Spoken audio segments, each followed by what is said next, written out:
Municipal ఎన్నికల సందర్భంగా కాంగ్రెస్లో టికెట్ల లొల్లి తీవ్ర రూపుదాల్చింది.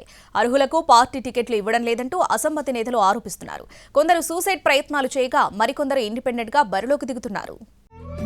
తెలుగువారి number 1 choice Telugu matrimony. Suryapet కాంగ్రెస్లో టికెట్ల లొల్లి కొనసాగుతోంది.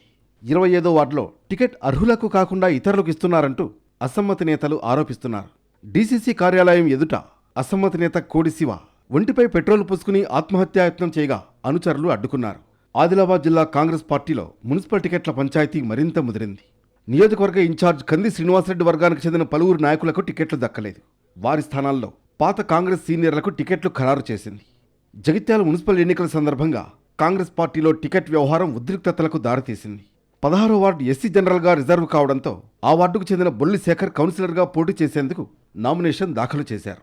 అయితే సంజయ్ కుమార్ అనుచరుడిగా చెప్పుకునే మరో వ్యక్తి కౌన్సిలర్ టికెట్ తనకే ఖాయం అంటూ సోషల్ మీడియాలో ప్రచారం ముమ్మరం చేశారు.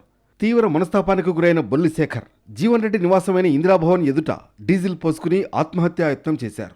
కాంగ్రెస్ నేతలు వెంటనే స్పందించి అతన్ని అడ్డుకుని ప్రమాదం నుంచి తప్పించారు. పెద్దపల్లి జిల్లా రామగుండం కార్పొరేషన్ ఎన్నికల సందర్భంగా 1వ డివిజన్ భారతీయ జనతా పార్టీ అభ్యర్థి రీమా బిశ్వాస్ తీవ్ర ఆరోపణలు చేశారు.